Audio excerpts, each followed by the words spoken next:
pretty much unbelievable, but Orvieto, a small area, has 4 different terroirs. Italian Wine Podcast. Chin Chin with Italian wine people. Welcome to another installment of On the Road Edition, hosted by Stevie Kim. Today, Stevie visits Giulia di Cosimo at the Consorzio Tutela Vini di Orvieto in Orvieto, Umbria. Giulia is the vice president of the consortio, as well as owner and enologist at Argillae Winery. Stevie and Giulia discuss the consortium and all the issues surrounding the property, the wines, sustainability, and many more. I'm here with Giulia di Cosimo. She is the neo-elected vice president of Consortium of Orvieto. So I'm going to ciao, Giulia.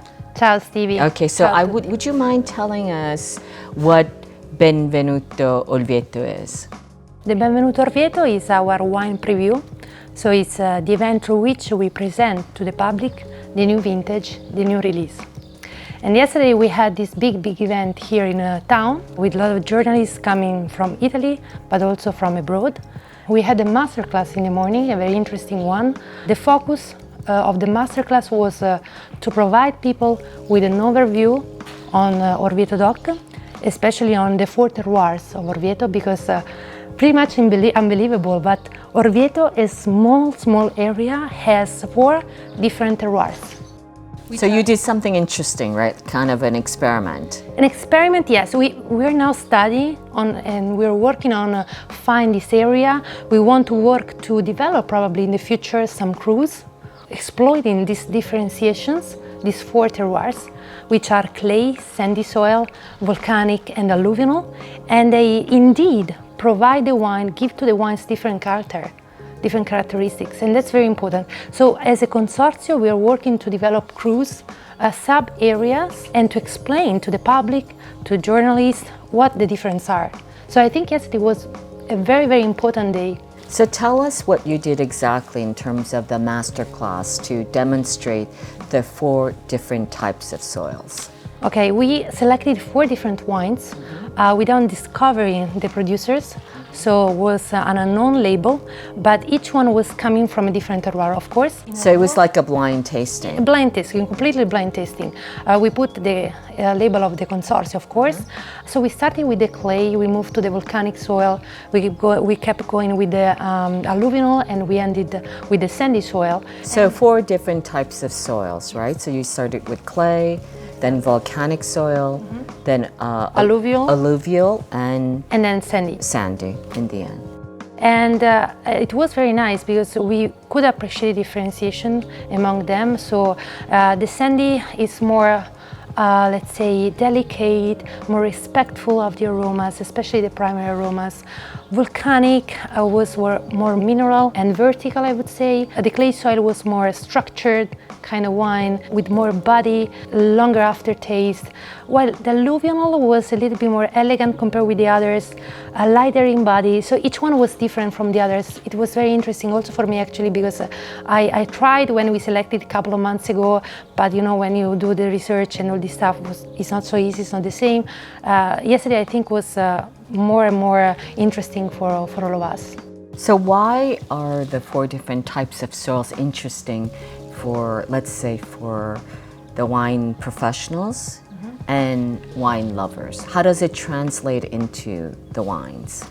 Because this is terroir. Terroir is the soul, the true identity of the wines.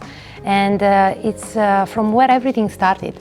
You know, we can be very good in the cellar, we can change a lot of things in the cellar, manage a lot of things, but everything starts in the terroir.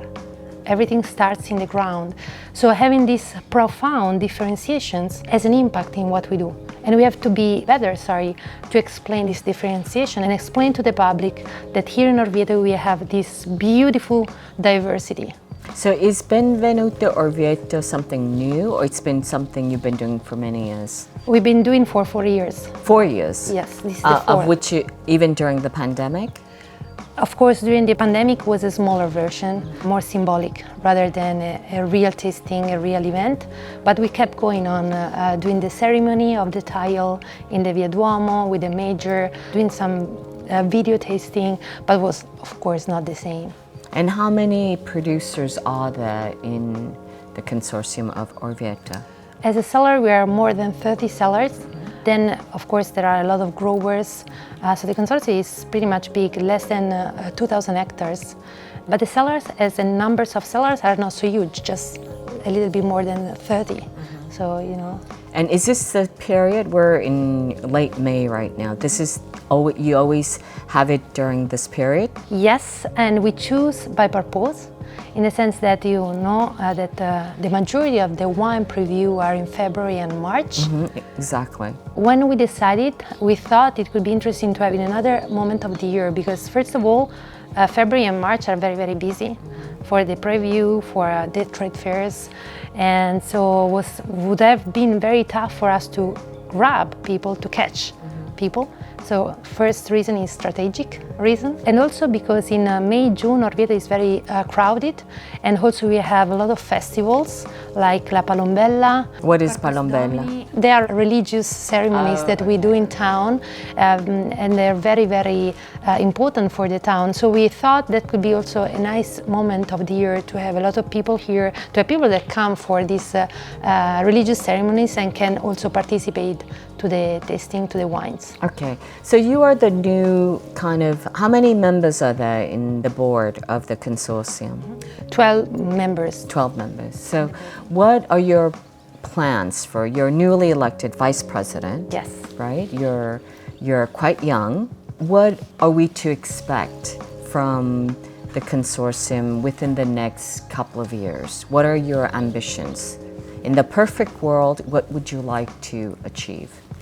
So my first commitment will be to provide the consortium with a structure and with an organization, because nowadays the competition out there is very tough. So it's important to have professional people doing professional things like events, communication, and all this stuff. So we cannot do entirely by ourselves. We have to hire people that are able to do the things in a professional way.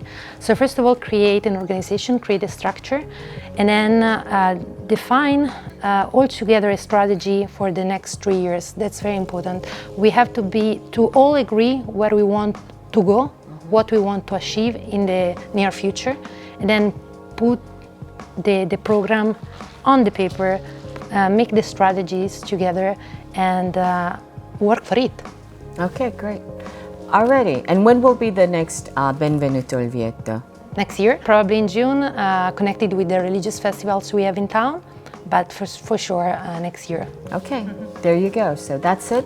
It's a wrap from Umbria. We've been here for a couple of days throughout visiting some wineries organized by the consortium, and we hope to see you soon, maybe next year. Ciao ragazzi. Ciao. And that's a wrap. For more fascinating stories from the world of wine, go to theitalianwinepodcast.com or find us on SoundCloud, Himalaya, Spotify, or wherever you get your pods. Don't forget to subscribe and like all our channels. Chin chin, and thanks for listening.